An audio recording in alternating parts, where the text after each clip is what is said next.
ఆలస్యం చేయడం వల్ల జీవితంలో మనం సమయాన్ని కోల్పోవడమే కాకుండా మనం అనుకున్నటువంటి పనులను కూడా చేసుకోలేకపోతాం.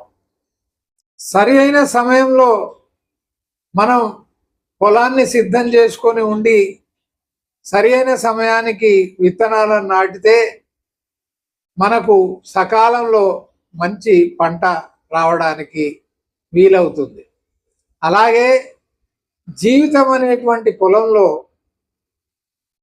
లక్ష్యాలు అనేటువంటి విత్తనాలను మనం నిత్యం ప్రతిరోజు నాటుతూ పోషిస్తూ పెంచుతూ ఆ విధమైనటువంటి జీవన వ్యవసాయాన్ని మనం చేసినట్టయితే తప్పకుండా మంచి పంటను మంచి ఫలాలను మనం తప్పకుండా పొందిన వాళ్ళం అవుతాం.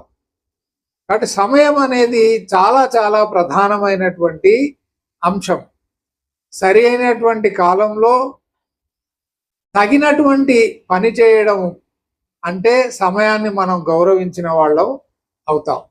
అది గ్రహించి ప్రతి వ్యక్తి, విద్యార్థి అయినా ఉద్యోగస్తుడైనా గృహిణి అయినా ఎవరైనా సరే, ఏ రంగంలో ఉన్నవారైనా సరే సమయాన్ని సరిగ్గా ఉపయోగించుకొని వృధా చేయకుండా సరి అయినటువంటి లక్ష్యాలను వారి యొక్క ప్రణాళికలో రూపొందించుకుంటే విజయం వారి సొంతం అవుతుంది.